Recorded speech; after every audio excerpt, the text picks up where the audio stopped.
who said that 11 Chinese nationals ang na-apprehend or na-invite doon sa apartment, or would you correct your statement on this? Hindi, again, Mr. Chair, wala akong idea sa number. Kasi nga, matagal na. So, hindi ko alam, Mr. Chair, kung ilan yung dinala doon. Bakit sa ngayon, when I'm asking the spot report, ay mukhang dalawang version at hindi magkatugma? Ang sagot niyo po, explanation, and with the document that the PDEA is now in possession. So, pero sinasabi ko na ito yung mga dokumento. Samantalang yung mga sinasabi nyo, there's no evidence whatsoever which are available. Di ba? Wala. Pero ito, tama nga yung sinasabi ni Honorable Adjung there's no recourse for us to believe yung sinasabi nila sa kanya. Kasi nandito affidavit. Subscribe and sworn to. Samantalang yung mga sinasabi ninyo, you cannot offer any piece of evidence. Patay na si Carrillo, patay na yung nag-imbestiga kay Jed Pilapilsi. Di ba? Wala. May presenta ba kayo na ebidensya? Aside from these documents na nandyan? Kaya sabi ko, we cannot complete the puzzle simply because some pieces are not available. But we can we can come up with certain conclusions na pwedeng patay na si Alan C. May 10 tao na namatay din at may 11 na tinurn over sa BID. Why? Because it's supported by evidence. Pero yung sinasabi ninyo, wala kayong ebidensya na may pakita sa amin. Hinahanap nga ni Honorable Adjung pero wala.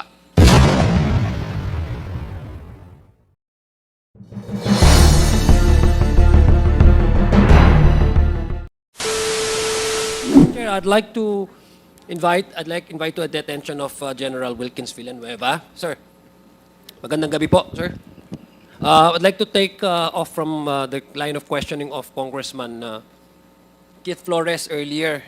I know these questions have been asked and then in the earlier previous hearings that we had, and I believe you have also, in fairness to you, you have also responded quite extensively on some areas concerns by the committee. I'd just like to zero in on the issue of the Domoy raid. Vis-a-vis, there's also another raid that happened, hindi ba? Apart from the Domoy raid, there's also another area which a raid was also conducted, and there was also the issue on the Arlene apartment, no? So, Mr. Chair, if I may understand it correctly, these are 3 separate occasions and events, but interlocking altogether. Tama ho ba, General Wilkins? Yes, Mr. Chair. Yes, thank you very much. Earlier you said, and the portion of that you have already answered the question of Congressman Kit, but there seems to be, for me, sa akin lang po, in my own understanding, I'd just like to tighten some loose ends, no? Tighten up some loose ends. So yes, you have already confirmed that there was the Domoy raid in 2024, that this is a product of a 3-month surveillance. And apart from that, there was also a separate raid, no, in other location within Davao City. Ano po ba yung location na to, Mr. Chairman, General Wilkins? There was a warehouse, chemical warehouse, in Agdao. Agdao, Davao City. tama, Agdao. Agdao. So there's the Domoy, and there's the Agdao, and there's the Bunawan. Yes, Mr. Chair. Akala ko ba, so 3 raid po ito nangyari? 3, Mr. Chair. Okay. So iba pa ho yung Arlene apartments. Yung no? Arlene apartment, Mr. Chair, is not a raid, it's a Yes. visit. Okay. Okay. So gusto ko lang pong this was also the raid was conducted by the same joint operation. Tama po ba? No, Mr. Chair, on different days, Mr. Chair. Yeah, but the same operation. team, same operation, same Yes, teams Mr. involved. Okay. So when you say joint operation, same team, you were talking about your unit, which you represent in this case sa PDEA po, no? Yes, Mr. Chair. And then with the assistance, of course, of the PNP, local PNP. Yes, Tama po Mr. ba? Chair. And what other agencies? EDSOT, Mr. Chair. EDSOT. EDSOT. I'm not- And yung Yes. PACER, Mr. Chair, yung police, PACER, police emergency response, Your Honor. Ito yung na pumalit sa PAOK-TF, Your Honor. Can you be so kind enough, General Wilkins, as to spell out to us the acronym of ETSOT? Kasi I'm not Okay, sir. good at...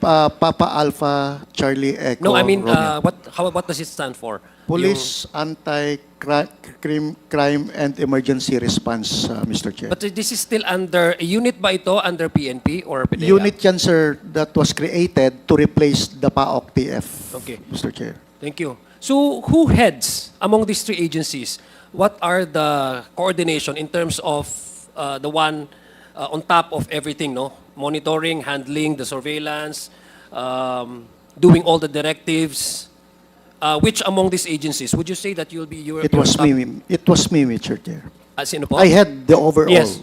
So meaning to say, in terms of the principle of command and responsibility, as well as concept of command and responsibility that applies to you po in this particular surveillance, in this particular raid, tama po ba? Yes, Mr. Chair. Mr. Chair, kanina po ang sagot niyo po kay Congressman Keith Flores, General, was that you already submitted a surveillance report, tama po ba? No, Mr. Chair. We submitted the after operation report of the Domoy laboratory, the conduct of the clandestine laboratory operation at Domoy.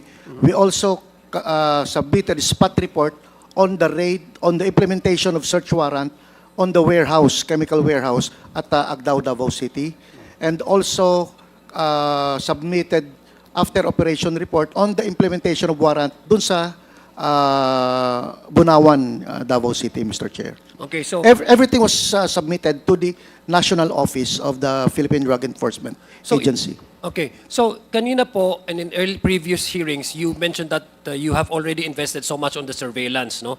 Doon po sa Domoy, no, before you have conducted the raid. In fact, those personalities that you've mentioned, Joe Chua, Alan C., you have actually followed these individuals as part of your monitoring surveillance, no? Would you say that the same degree of surveillance was also been made on the three separate locations that you had conducted the raid? Halimbawa, ang Agdao ba yun, sir? In Agdao, Mr. Chair, kita namin kasi, doon lang sila kumukuha ng mga crates, wooden boxes, papunta doon sa Domoy Laboratory, Mr. Chair. So walang tao doon sa Agdao. Doon sa Bunawan, Mr. Chair, is doon naglalagay yung si Alex Kim and si Jong Pilapil naman, Mr. Chair, is one of those in charge doon sa nakikita parate, doon sa Bunawan Polytech sa foam factory, Mr. Chair. Okay. So, yung sa surveillance po, how do you prepare the surveillance report? Is it you who signed the surveillance report or including those other agencies that were involved in the operation? Every end of the day, Mr. Chair, I collect all the reports. And then, delegate again kung ano yung next na duty nung incoming teams. Ina-analyze kasi namin yan, Mr. Chair, every day. Kung pwedeng tigilan na yung ibang personalities dahil every day, Mr. Chair, dumadami yung person of interest. So, every day or twice a week, i-eliminate kami ng persons of interest so that makatutok talaga kami dun sa talagang nag-manage or operators ng clandestine laboratory, Mr. Chair. Okay. So, to whom did you submit the surveillance report again? Sa akin sila nagsasubmit. Uh-huh. However, it was covered by the case operation plan. I submit progress report sa National Office, Mr. Chair, as far as the case operation plan is concerned. So, if for example, Mr. Chair, we request that the surveillance report that you have prepared, would you think that it will be available for this committee to? Everything was submitted sa National Office, Mr. Chair. Okay, thank you. Thank you very much. Which actually prompted the surveillance? What is it, your decision, Mr. Chair, or was it part of the overall decision of all of the agencies involved in the operation? Come again, Was it- Mr. Chair. I didn't. Yes, thank you. What prompted the surveillance? Is it because you have already a lead that prompted your office to conduct a monitoring and surveillance, including all of these other two agencies? Mr. Chair, it started October 26, October 26 of 2004, when an information coming from the Intelligence and Investigations Division, Service from the Philippine Drug Enforcement Agency informed me that there is an impending arrival of a Chinese chemist to Davao City on that particular flight. The information came from our counterpart from the U.S. Drug Enforcement Administration. So on that day, we immediately prepared surveillance team to follow yung sinasabi nilang Chinese chemist na padating sa Davao. And it started from there. Hanggang sa dumating sila doon sa Arlene apartment. Doon tumuloy yung dalawang Chinese chemist, according sa information, doon tumuloy, habang sinusundan namin, tumuloy sila sa Arlene apartment, Mr. Chair. So we started the surveillance operation there. Okay. So just to, in order for this committee to be, more appreciative of the timeline, this happened months before the Domoy raid or Months this- before. Months 3 months before the Domoy raid, Mr. Chair. Okay, Because so- it started October 26, 2004. So the chemist that you were referring to, was it Alan C? No, Mr. Chair. Sino po yun? Would Hindi you namin know? kilala, Mr. Chair. Walang pangalan, Mr. Chair. Basta, nasunda namin, papunta sa Arlene apartment, and from there, we started the whole coverage of surveillance. Unfortunately, Mr. Chair, wala siya during that time na nang-raid kami, Mr. Chair. Wala yung dalawa doon, Mr. Chair. But you mentioned in the previous hearings, Mr. Chair, General, that you already had a lead doon po sa case ni itong certain Alan C. That you have monitored and survey, yung magkaroon po kayo ng surveillance. In fact, dinikitan nyo po for past 3 months, no? Yes, Mr. Tama. Chair. Okay. So this was before the arrival of these two Chinese nationals who allegedly are chemists and may involved in drug manufacturing, meron na po kayong lead with Alan C. Wala pa, Mr. Chair. So doon po nag-lead yung itong two chemists lead Doon that led nag-start. you Doon nag-start ang investigation, Mr. Chair. with Alan C. Doon sa Arlene apartment, Okay. kung saan tumuloy yung mga Chinese, Mr. Chair. So, I'd just like to go down to details, no? Pardon me, General Wilkins, kasi gusto ko lang pong, sabi ko nga, maintindihan, may mga medyo gray area pa ako na hindi masyadong magets. And don't hesitate to correct my data, ha? Yes, Mr. General, Chair. Mr. Chair. Again, during the raid in Domoy, 6 Chinese nationals were killed. Tama po ba, according to you, no? 6 nationals. 6 Chinese nationals. Mr. Chair. Just to refresh the memory, no, ng mga members dito, ano po yung manner ng kanilang pagpatay when you entered the premises? Were armed? Were they in what manner by which the agents at that time had decided to directly fire at these 6 nationals, which resulted to the death of these individuals? Mr. Chair, we divided our team do sa first floor, second floor, at yung perimeter.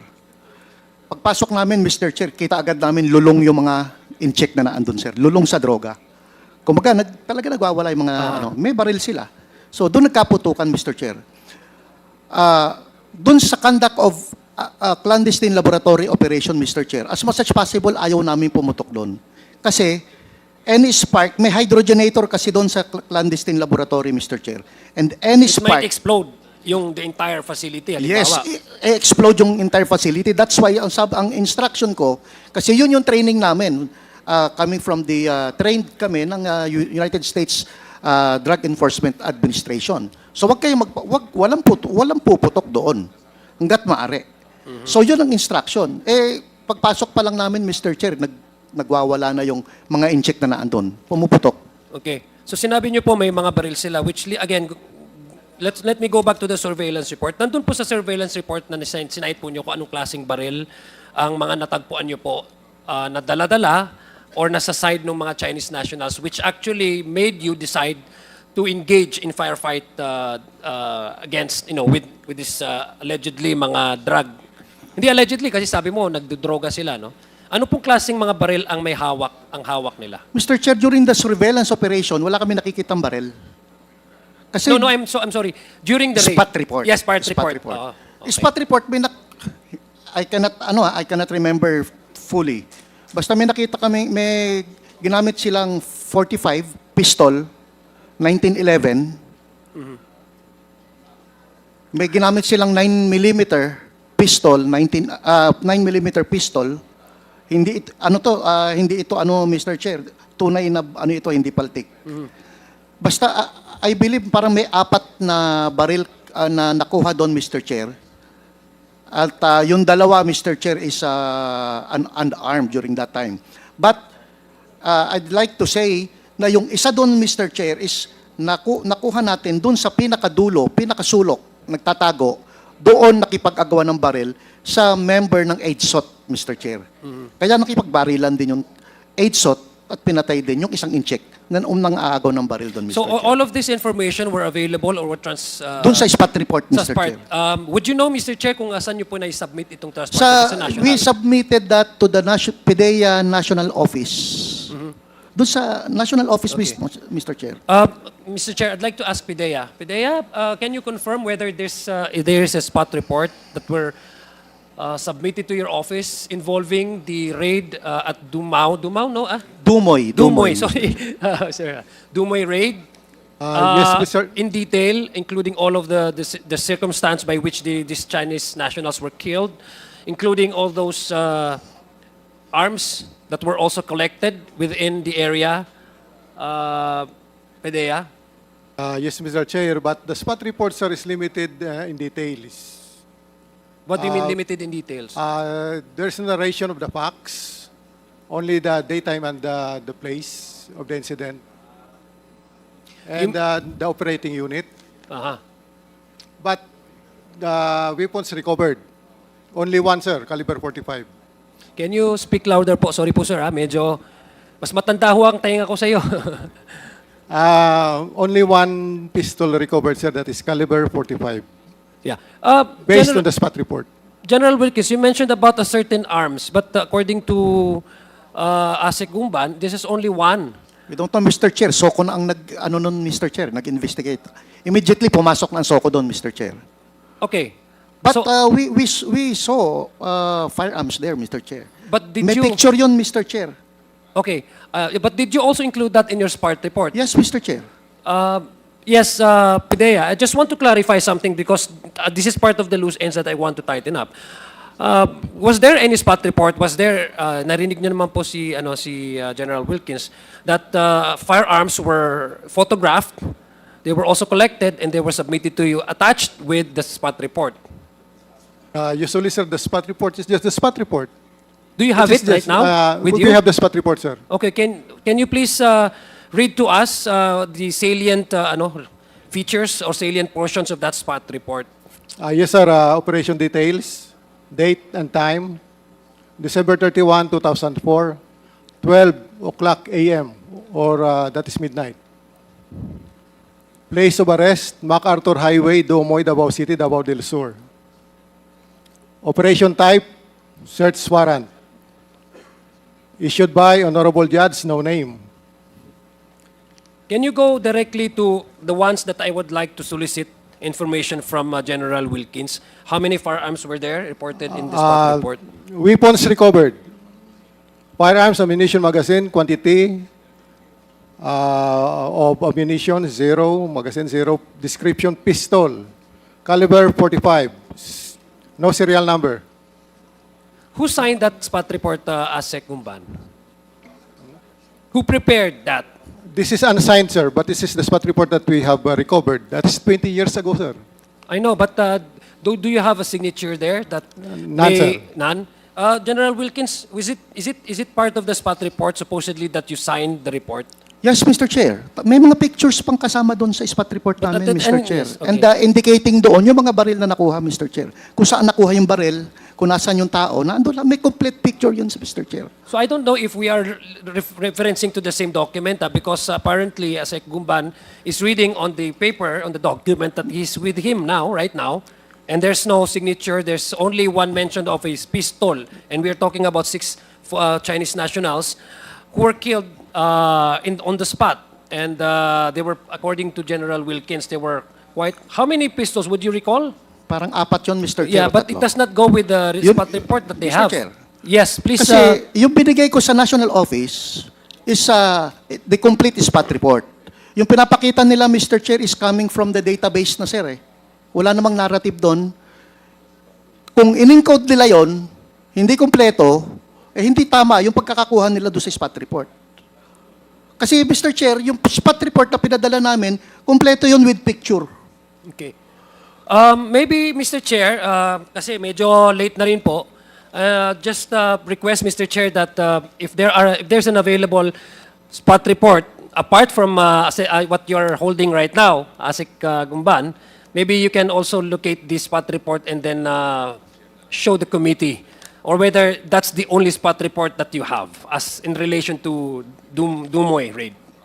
Except for the spot report, sir, we have also the logbook. And in the logbook, there was no mention of recovered pistol or recovered firearms. Do you have the logbook right now? Maybe, Mr. Yes, Chair. sir, we have submitted it last year to the committee. Okay. Maybe, Mr. Chair, next hearing, I'd like to delve more into this because this is a very widely publicized raid. No less than then the mayor of Davao City, President Duterte, was present after the raid. That's how important the Domoy raid is. No, it was widely publicized and reported in major local circulation. So I'm just wondering why there seems to be two versions on the same story and same incident that happened.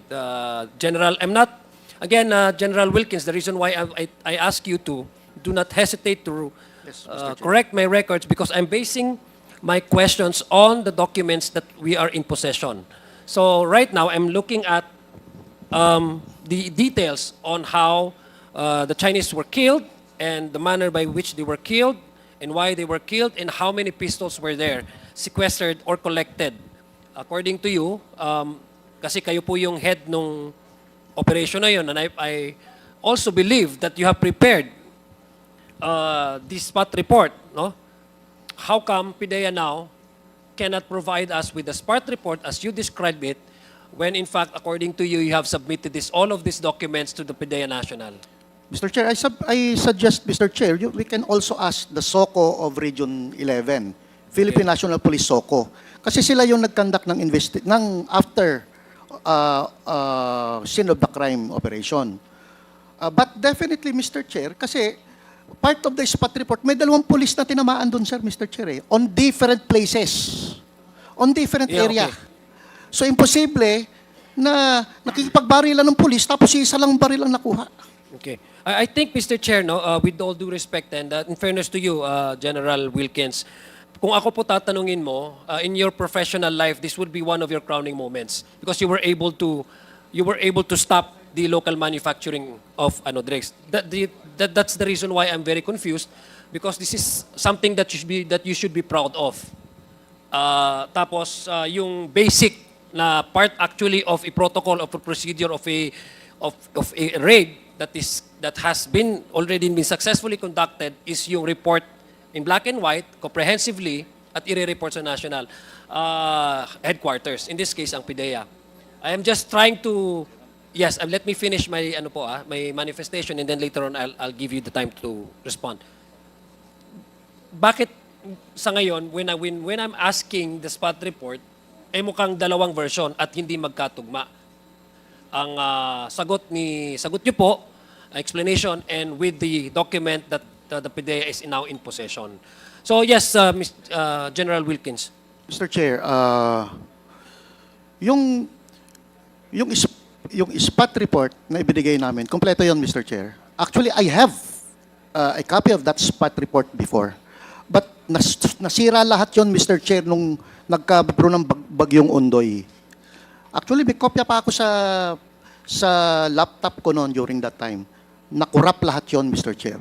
The only thing that I had during that time, na kompleto from start of the case operation plan hanggang sa first progress report, hanggang sa fourth progress report, hanggang sa spot report na ipinadala namin sa PIDEA. Okay. Usually, sir, sa PIDEA, talagang operation center ang tumatanggap niyan. At pag kinulit ng operation center, itatype yan dun sa NDIS, yung National Drug Information System. Hindi natin alam, somewhere along the line, bakit hindi na ipasok yung baril. But, Mr. Chair, pinagpiyastahan ito ng pulis. Pinagpiyastahan ito ng AIDSOT. Ang daming na-promote sa kanila, Mr. Chair, because of that spot report. Nagumawa rin si Colonel Asierto.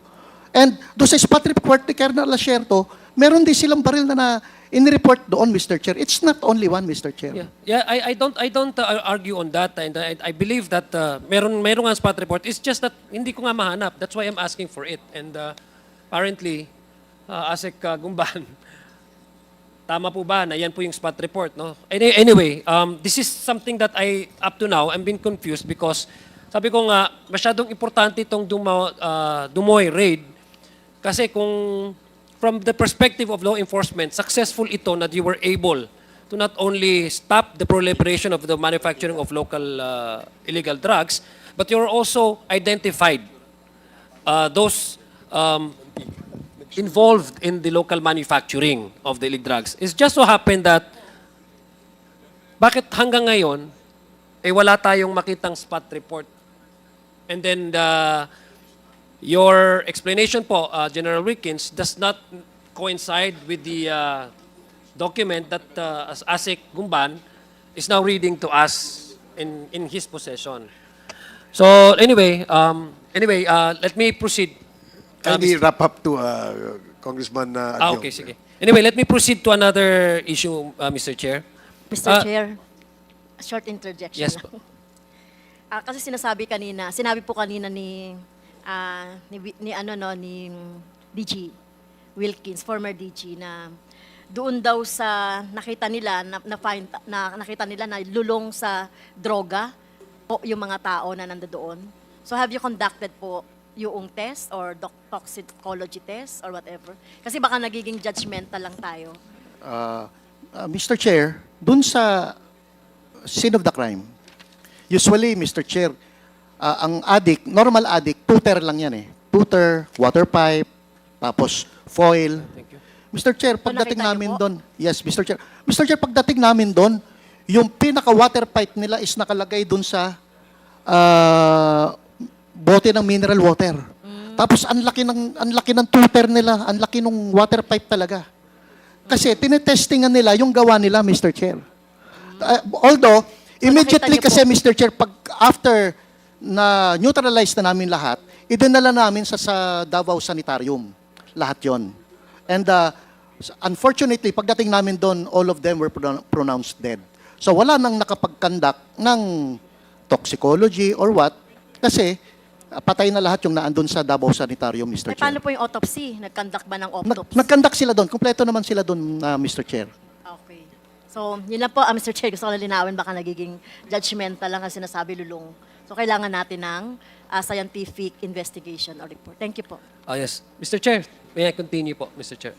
Yes, General Wilkins, di ba tatlong occasions po ito, no? Dumoy, Adlaw, Bunawan. Bunawan, Mr. Ito po yung mga raids. Yung may na-mention po kayong 11 Chinese nationals, ito po yung naaresto. Ilang tao po bang naaresto dun sa Adlaw? Hindi ko alam kung ilan yung arrest. Walang naaresto sa Walang Davao, na-arrest? Mr. Chair. Okay. Sa Bunawan, may naaresto po?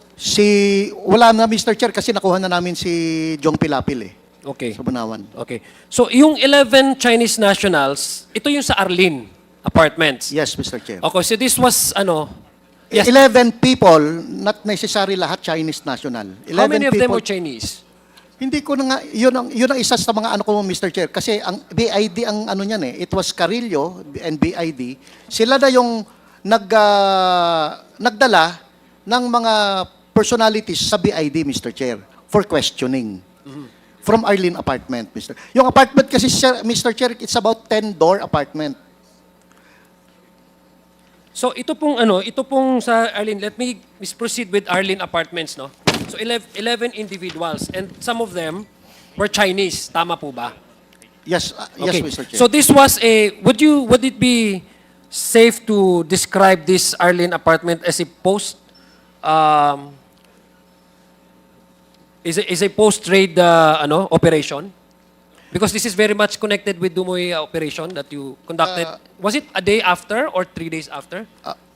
Actually, after I believe it's after, it's conducted on January 1, Mr. Chair. So this was after the Domoy? After the Domoy. Okay, Mr. so this is a post-operation investigation. Yes, Mr. Chair. Okay, tama po ba yung description Hindi ko ko? lang alam yung date, Mr. Chair, kasi naka-logbook naman yun, Mr. Chair, sa PDEA logbook, Mr. Chair. Well, if you had already conducted a surveillance or at least had a lead with these two chemist nationals who went straight to Arlene apartment, and you already have substantial information that Domoy and Arlene apartment may be very much well connected, bakit hindi nagkaroon ng sabay na operation with Domoy and then at the same time Arlene? Why was there any separate investigation or a post-operation investigation that happened dyan sa Arlene apartment?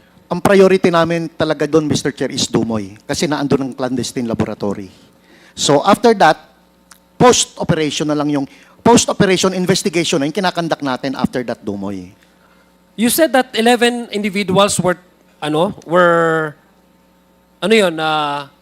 detained, Invited. aresto?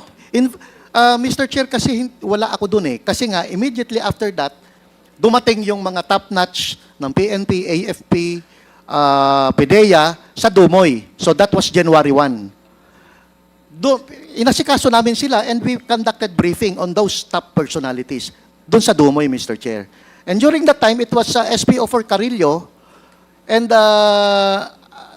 according doon sa blatter is Colonel Quedato, ang nagdala ng mga personalities na nasa Domoy papunta ng BID.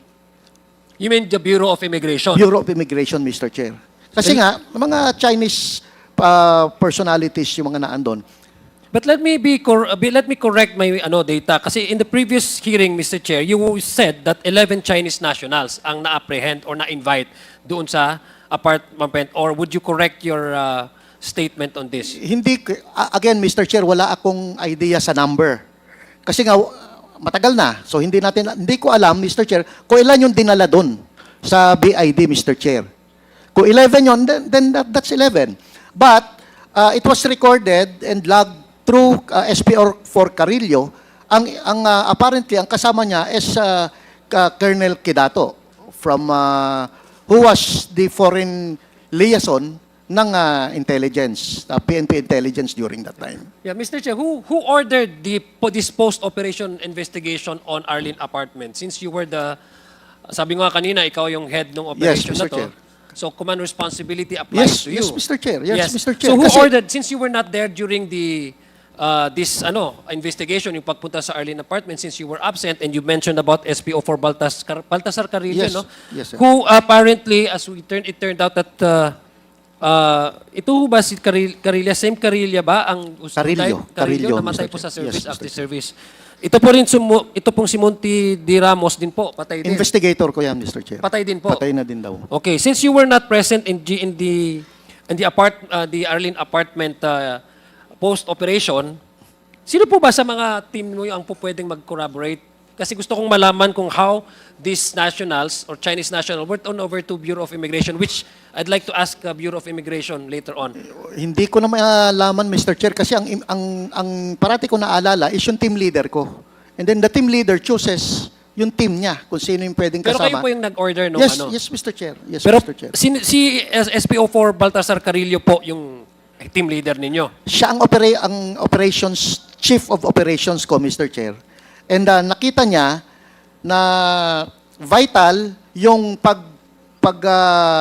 investigate doon sa mga Chinese na naando sa Domoy dahil ang dami pang unanswered question namin doon sa Arlene apartment, Mr. Chair. Kasi 5-door nga yun, Mr. Chair. And all of the part of the apartment, yung 5 apartment na yon, is sila yung sila yung tumira doon during that time.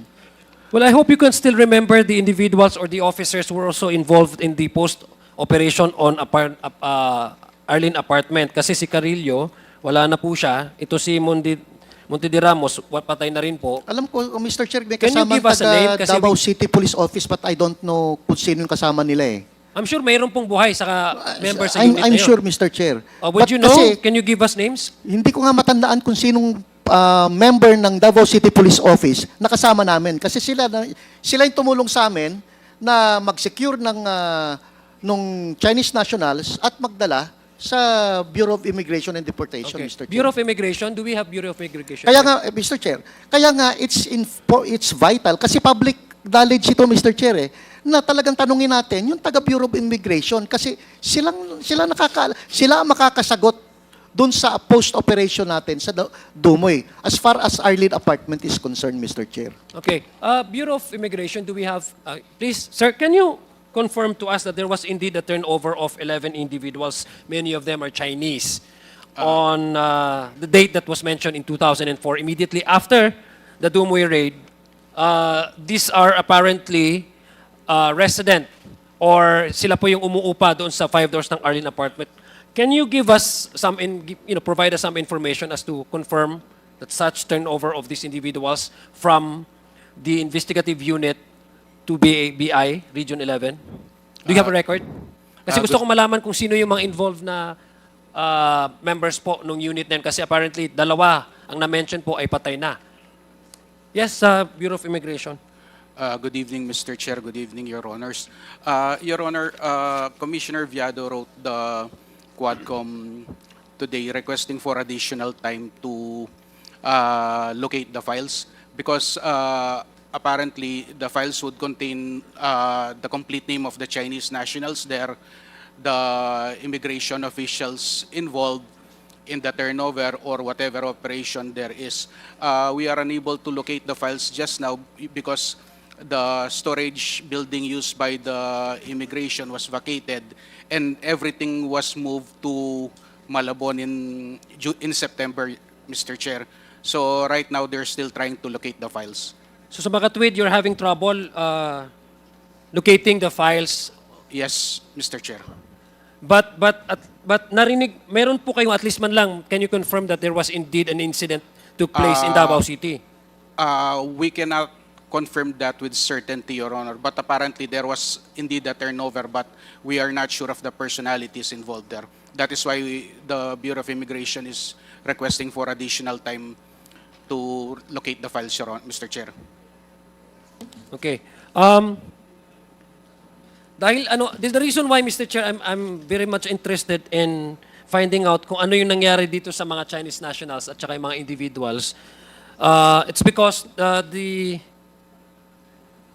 can I ask again, General Wilkins? You said that you do not have any follow-up information regarding the 11 individuals that were arrested or invited to and turned over to BI. Tama po ba? Na-turn over sila sa NBI. Mr. Chair, ganito kasi. Pwede nating ma-find out kung sino yung in charge ng NBI during that time, nung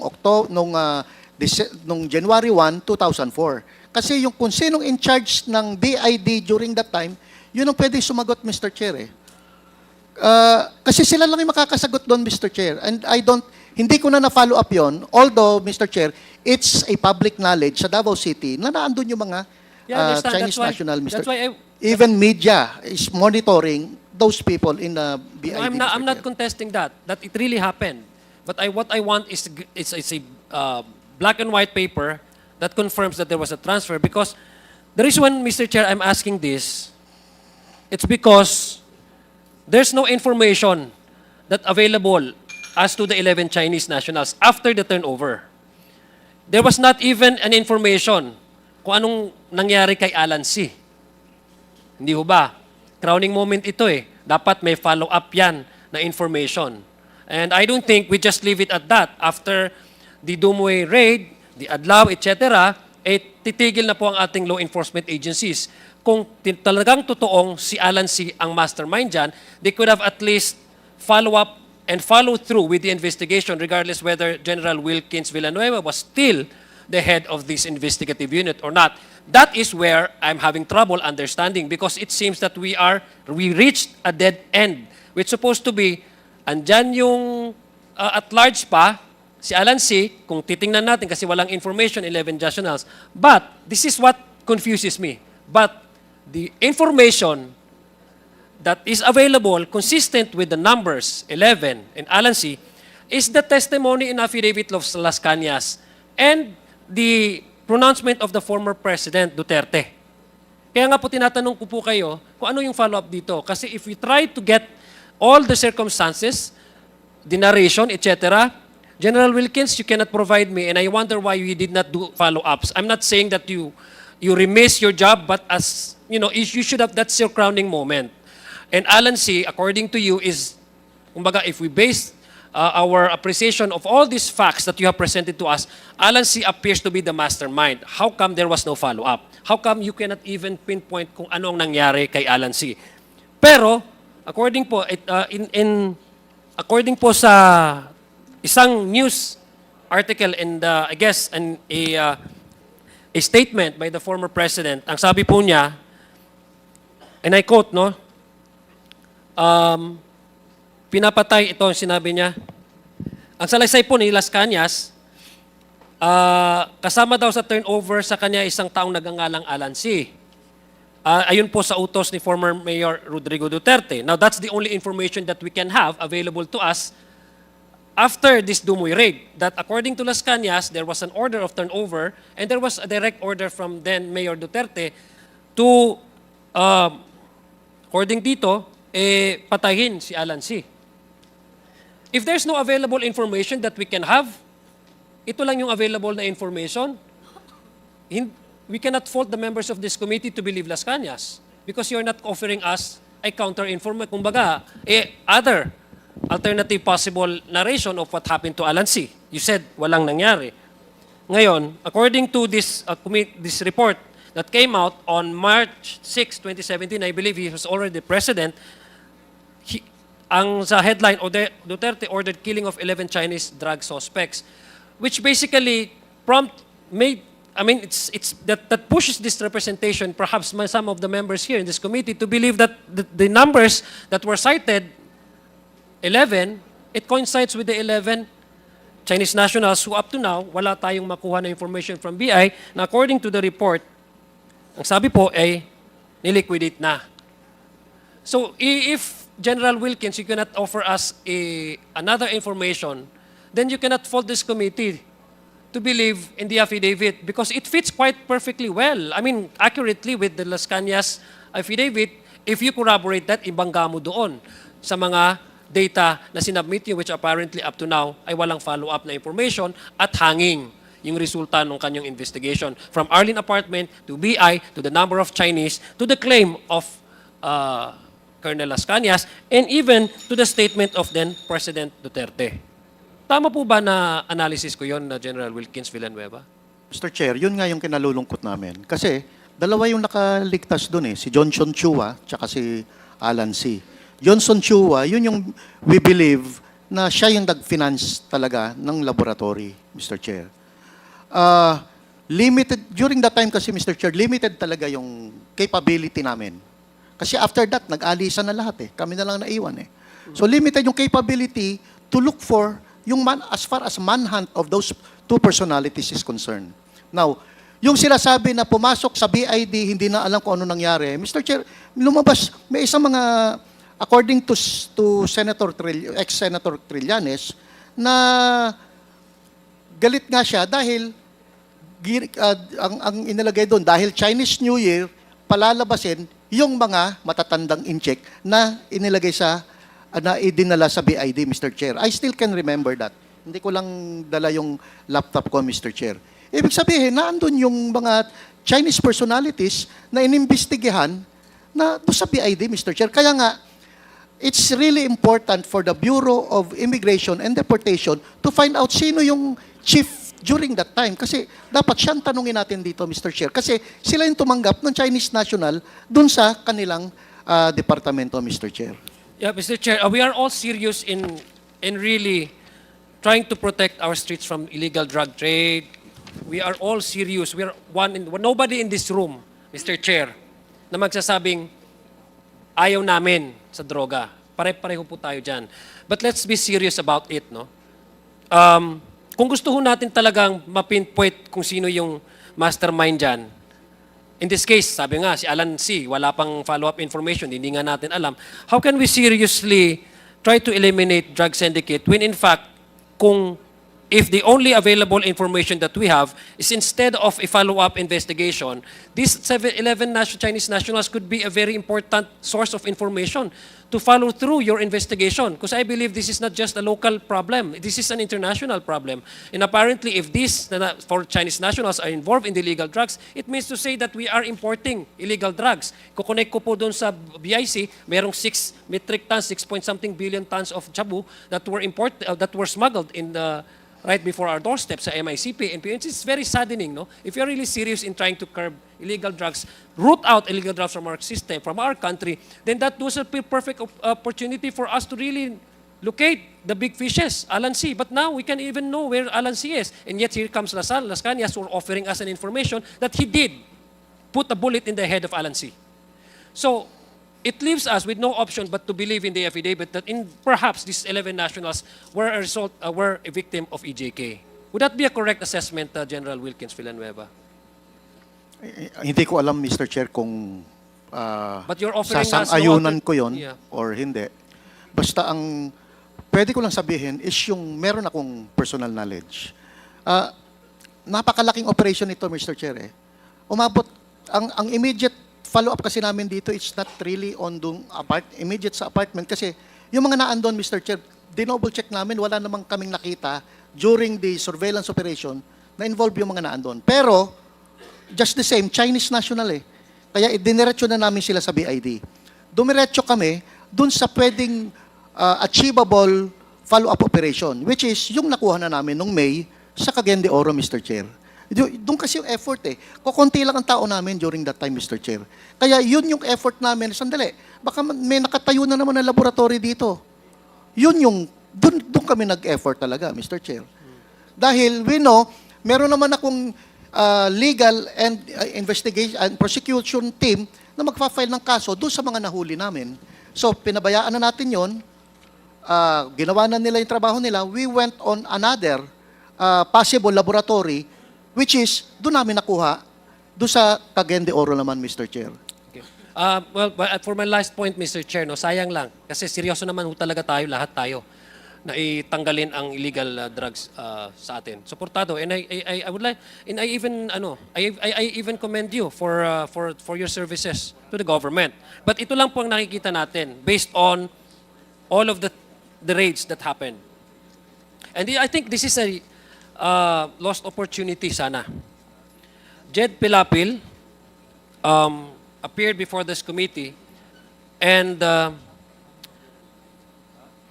confirmed, recognized, identified that there was a certain individual by the name of Hong Min who owns the CLA mall in Davao City, which apparently Alan C., who according to your investigation is the head or the mastermind of the illegal drug manufacturing syndicate in Davao City, who happens to have a business in the mall that owns by Hong Min, who turned out to be Michael Yang.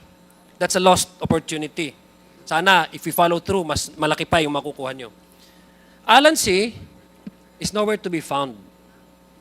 Lost opportunity. And the only information that we gather is the statement of former President Duterte out in the public and Las Cañas.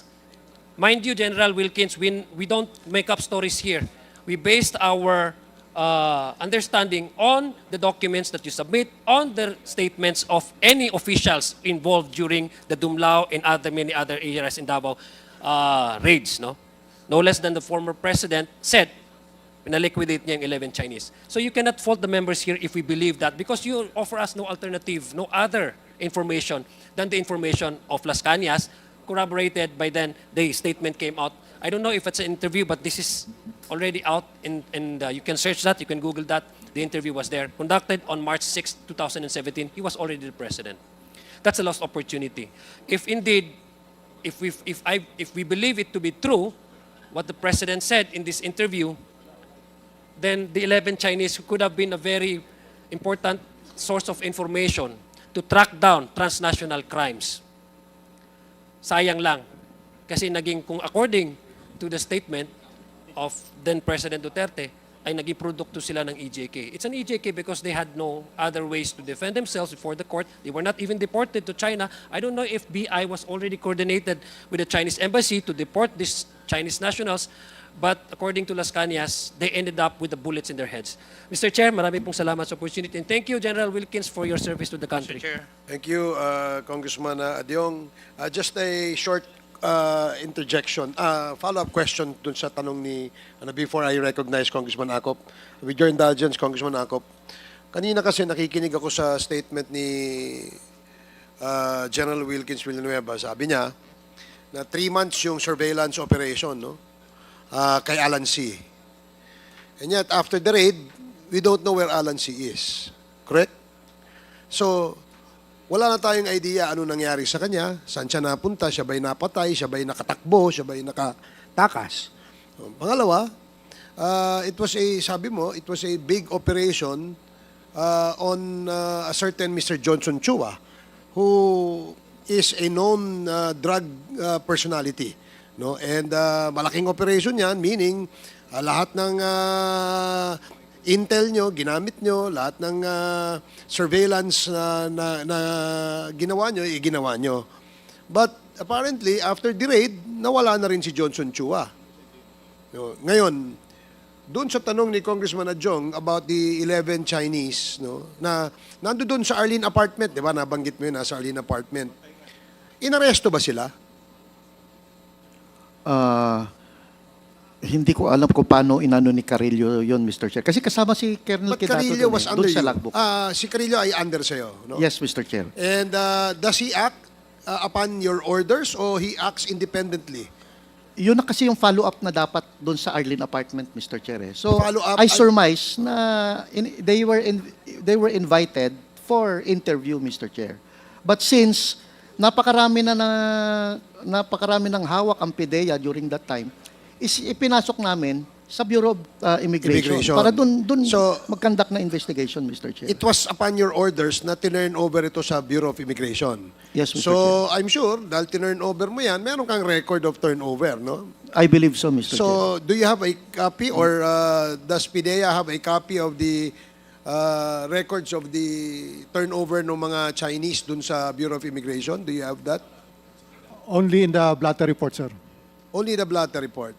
So, hindi tuloy natin malaman saan tayo mag-uumpisa, no? Yun nga, Mr. Chair, it's vital na matanong natin yung kung sino in charge doon sa BID, Mr. Chair, on January 1, 2005, Mr. Chair. Sige, Kasi sila lang ang makakasagot doon, Mr. Chair.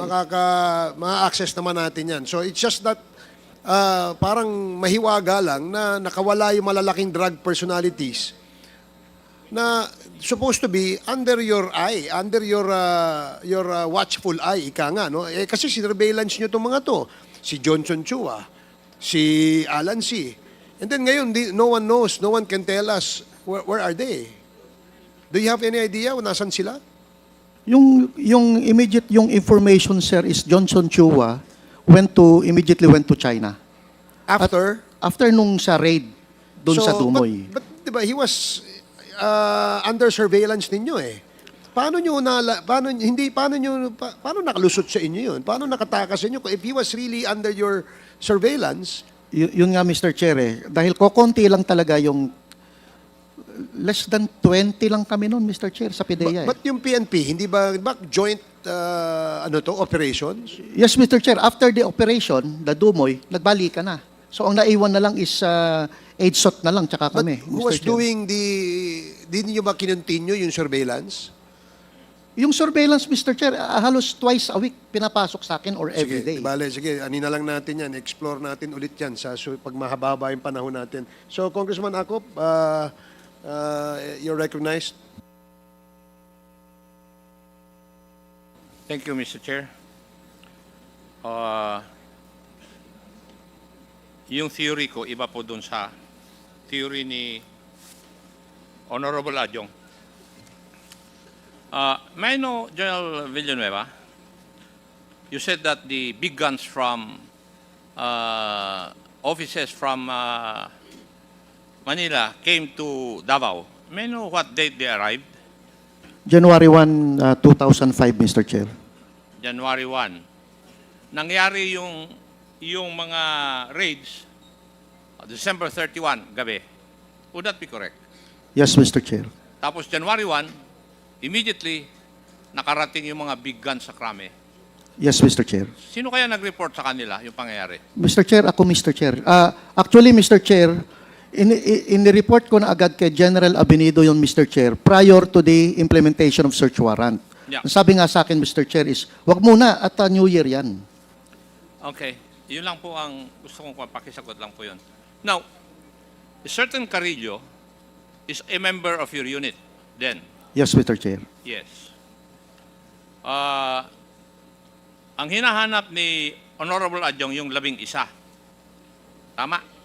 Yes, Mr. Chair. Yung puzzle, hindi kompleto. Kaya hindi ma-piece ni Honorable Adjong. Even myself, I cannot piece or complete the puzzle. Why? Because there are certain pieces that are missing. And the only available pieces of evidence would be the statement of Mrs. Jed Pilapil C., the blatter in the custody of PIDEA regarding the sequence of events that transpired during that incident. That would be correct, PIDEA. Yes, Mr. Chair. And the third document would be the affidavit of Las Cañas. Tatlo, we do not know where Alan C. is. There's no report where he is from the official documents, except yung statement ni Mrs. Jed Pilapil C. when she appeared sa isang hearing. At ang sinabi niya na a friend called her during that time, doon sa incident, that her husband is already dead. Yun lang ang piece of evidence natin na magsasabi kung ano ang nangyari kay Alan C. Yung statement ng asawa niya na may nagsabi, tumawag sa kanya na patay na yung kanyang asawa. 2, yung 11, we do not know where they are. But the blatter of the PIDEA will tell us that the elements of the government forces got them from Arlene apartment. That would be correct, di ba? Yes, Mr. Chair. And they were turned over sa police, doon sa blatter mismo. Right? But I did not see any part of the blatter. I do not know if I can remember it. Walang sinasabi sa blatter na nabasa ko na itinurn over sa BI. Is there? Asek Kumban? There is a note here, sir, that it was turned over to BID. Yeah, pero hindi sinabi kung sino sa BID ang tumanggap. Yes, sir. No name, sir. Yes. Mr. Chair, the Attorney Conte is asking for... Mr. Chair, Okay. Yes, you are excused. So yun ang magpapatunay, yung 11 na sinasabi ni Honorable Adjong. Tama? Na na-turn over sa BI. Yes, Mr. Chair. Yes. But in the affidavit of Las Cañas, meron pang nawawalang 10. Because in the affidavit of Las Cañas, in the Domoy raid, 6 ang patay, 10 ang buhay.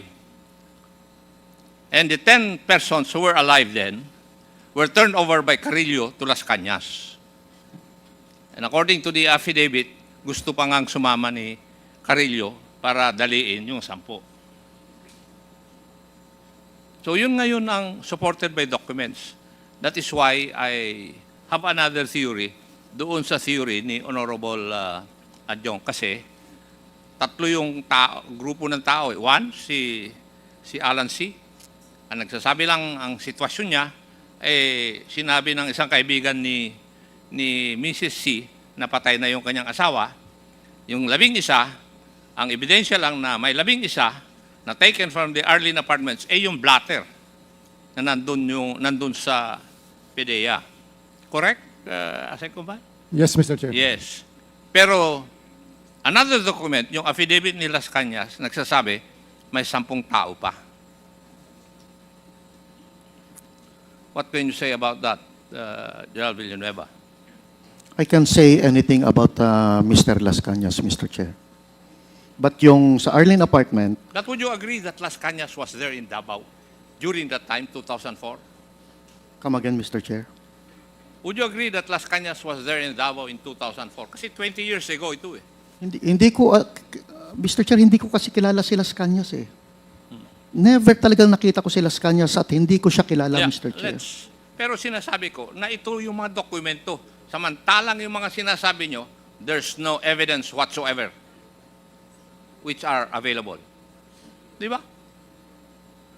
Wala. Pero ito, tama nga yung sinasabi ni Honorable Adjung eh. There's no recourse for us to believe yung sinasabi ni Las Cañas. Kasi nandito eh, affidavit.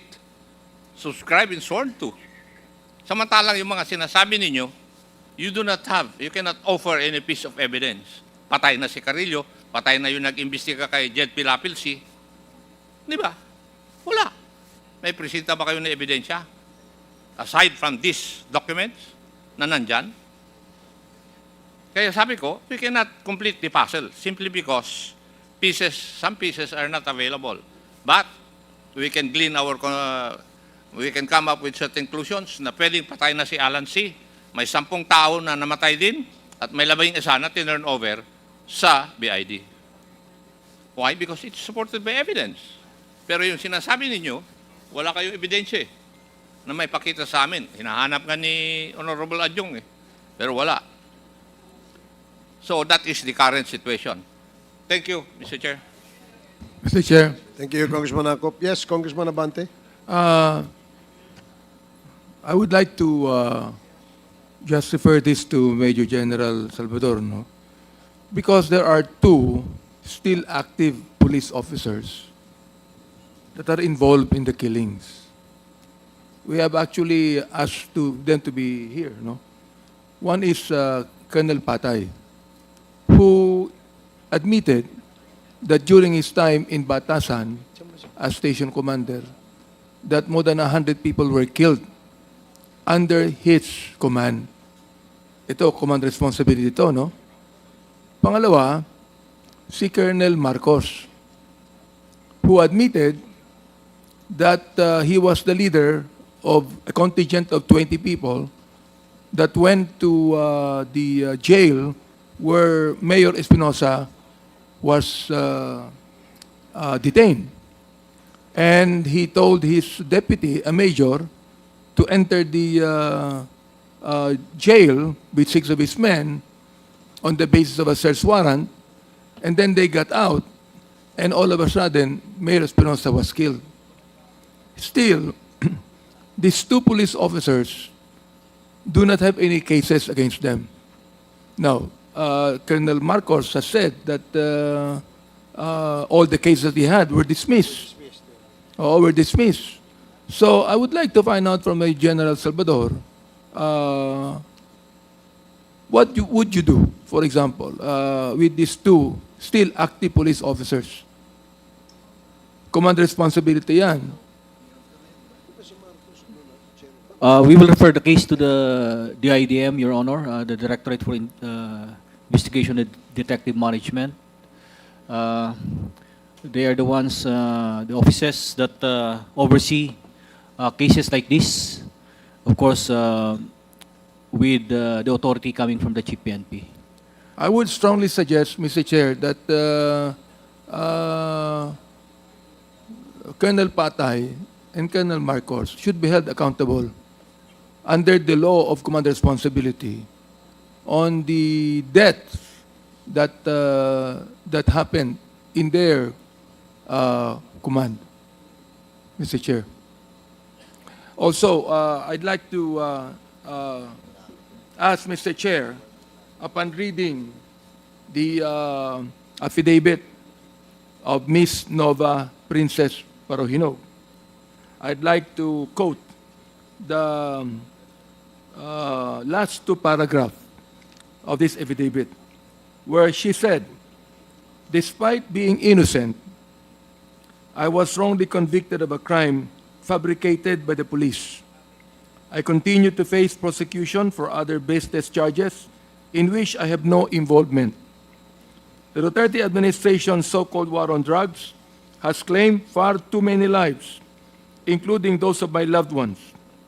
Yet, despite this immense loss and suffering, I refuse to remain silent. I am fighting for justice to the courts, determined to clear my name and to expose the truth, what truly happened, not only in memory of my parents and family members, but also for all the innocent civilians who were mercilessly killed.